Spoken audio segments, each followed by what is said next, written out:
Your IQ doesn't matter, and this genius proves it. Welcome to the show. I'm your host, Common Anime Fan, and today we're talking about geniuses.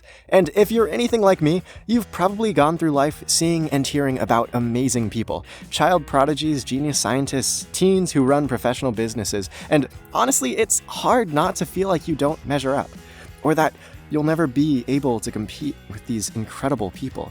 As goes the famous saying, no matter what you do, there will always be someone better. But what does this really mean? What exactly is it that separates the most talented people from the rest of us? And more importantly, is there a cheat code that would allow regular people to compete with geniuses? I think there is. And fitting with the theme of geniuses, I want to analyze a character from the game Honkai Star Rail named Herta. Specifically, the Herta, and one of my personal favorite characters. She's one of the smartest people in the entire series, being a part of the universe's Genius Society, and having a laundry list of in-universe achievements, including proving her theory of de-aging. But what is the key to her success? How smart is she really? And what can this fictional genius teach us about what it takes to truly succeed in the real world? Is it truly just raw intelligence that separates us from the greatest inventors in history, or is it something more? Can an average person ever hope to keep up with a genius? Let's find out. Firstly, let's discuss what exactly IQ is. This will be important for calculating Herta's IQ herself, and also give us a baseline for what may separate a genius from an average person. For starters, IQ is a measurement of intelligence that grades you based on your relative intelligence in relation to the rest of the human population. It follows a normal distribution, or a bell curve, which is just a way to visualize how data is spread out, based around the average. If you've seen this meme, then you already have some idea of what I'm talking about. Essentially, it just means that the majority of data will fall around this area, with the exact center point representing the average or mean in a dataset. If we take a look at height, for example, your height is most likely to fall around the average, being between 5'7" and 6'1" for men in America, and between roughly 5'1.5" to 5'6.5" for women. A bell curve shows that roughly 68% of the population will fall between these 2 points. And this makes sense. Most people tend to have heights around the average, with a few standout scores on the higher and lower ends of the spectrum, being either taller or shorter than the average. These curves can actually be used to represent a lot of different things, and it's the idea that our IQ score is based around. There are some other rules and methods for probability calculation that these curves can be used for, but for our purposes today, all we need to know is that we can calculate someone's IQ if we know how smart they are relative to the rest of the population. I know, that's a lot of math, but I promise I'm almost done. I promise. Don't leave. Don't look at this. Ooh, shiny, wow. And don't worry, the math from here on out is actually way simpler than you'd think. All we need to do now in order to find out Herta's IQ is calculate the population that we are scaling her intelligence in relation to. This won't give us her exact IQ, but it will give us a rough estimate, and trust me, the number is already incredibly high. Going based off of what Herta said in this voice line, do you know what represents the boundaries of mortal knowledge? What? Many people think it's the Genius Society. But I think it's me. let's take her word for it. And let's assume that Herta is the absolute smartest human in the universe of Honkai Star Rail, in terms of raw intelligence. All we have to do is calculate the number of humans that we would be comparing her to, and then calculate her IQ from there. Unfortunately, they don't really give us an exact number of people in the universe. Go figure. But that doesn't mean we don't have a few ideas. Thankfully, our friendly neighborhood megacorporation does give us an in-lore number to work with. Specifically, for the number of active galaxies in the universe. In-game, if you go to a certain spot on the Astral Express, you're able to listen in on different broadcasts produced by the IPC. And in one of the radio broadcasts specifically, the IPC states that they experiment on or influence at least 113 different galaxies. Thankfully, this is just enough for us to go off of, and it helps give us a scale for exactly how much of the universe is actually inhabited by humanity. Now, if we assume that the average population of each habitable planet in each of these galaxies is roughly similar to that of Earth, being around 8 billion, All we need to do is take the average number of habitable planets in a galaxy, then multiply all of our numbers together to find a rough estimate of the total human population throughout the universe. And luckily, the researchers at NASA found the data for us. According to their research, our Milky Way galaxy holds an estimated 300 million potentially habitable planets at minimum. And there it is, ladies and gentlemen. Combining our 300 million habitable planets number per galaxy by 113, then multiplying that by 8 billion people using Earth's population as a reference, we get 2.712 times 10 to the 20th people, or roughly 271 quintillion 200 quadrillion people. That is an absolutely insane number. To put it in perspective, that is 100 billion people. It is incomprehensibly large. And it makes sense, taking place in a game that spans across the entire universe.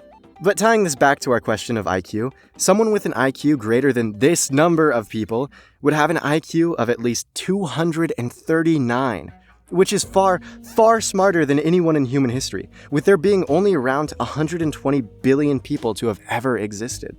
Our IQ tests as well really cap out at around 145 to 160 and start losing accuracy because there aren't enough people in that range to compare yourself to. And at the highest levels, we run out of difficult questions to ask. To put this in solo leveling terms, this would put Herta in the S-rank tier of IQ because her IQ is literally so high we wouldn't be able to measure it accurately with our modern IQ tests.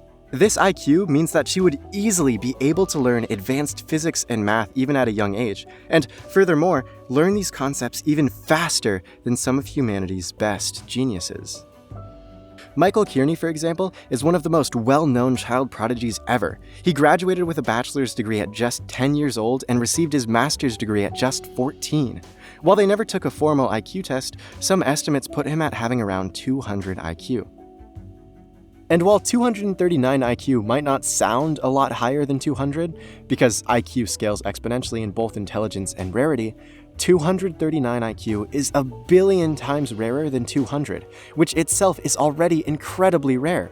This means that Herta would have the intelligence to, hypothetically, be able to graduate in just half the time it took Kearney, maybe even at just age 6. And with an IQ like this, it's no wonder she was inducted into the Genius Society and is one of the most accomplished researchers in the entire universe. But now for the more important aspect of this video. Is your success determined by IQ? What is a key determining factor in success? Is there something more important than IQ? And is there a way at all that someone like me or you could compete with these hyper geniuses in real life? I think there is. And I'm not alone. People with high IQs are subject to a lot of research and scrutiny. There have been plenty of studies done on these so-called geniuses, connecting their IQ to the amount of success they see later on in life. While controversial, one study in particular stands out to me, this being the Terman study, titled Genetic Studies of Genius, in which around 1,500 children were selected after scoring above 135 on a standard IQ test, putting them in the top 1% of people in terms of intelligence. These children were tracked throughout their lives in order to determine how IQ relates to perceived success and overall well-being. This study found that high IQ individuals typically had better life outcomes than the general population, being physically healthier, having better mental health, and higher levels of education and income, with many becoming doctors, lawyers, or some other professional career. So what, shouldn't this prove that people with high IQs are better off than the rest of us?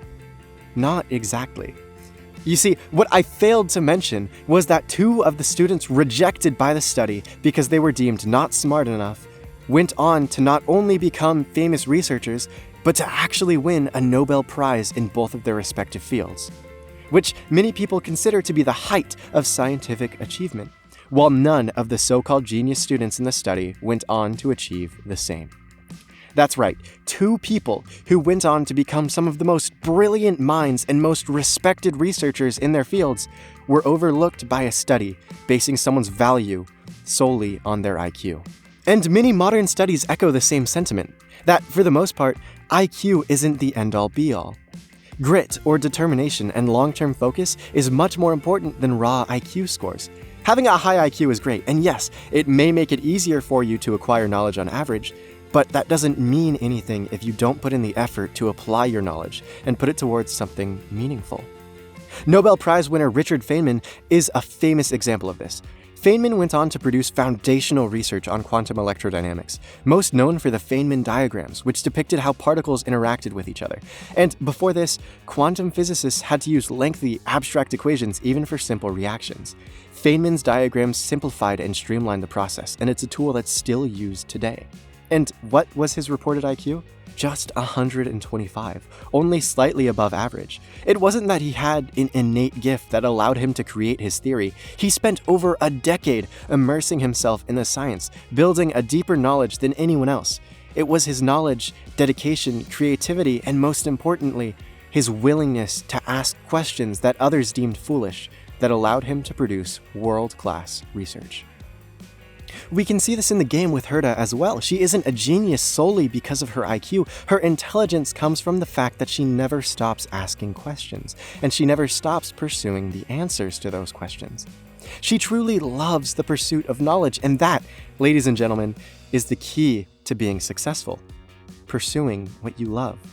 Making consistent effort towards your goals rather than simply having an innate talent for them. And these traits, grit, determination, even creativity, can be trained. IQ isn't even stagnant either. Many studies show that things like self-discipline and long-term focus are not something that we're born with. But, like with the case of Feynman, something that we learn over time as we improve ourselves and our crafts. This is amazing, and it means that you, yes, you, watching this video right now, no matter how much farther ahead you think other people are, no matter how average you think you are, you can still make something incredible. Don't let some arbitrary number ranking your pattern recognition keep you from pursuing what you're passionate about. Yes, it's easier for some people to learn than others, but even a relatively average person can make a difference if they keep at it.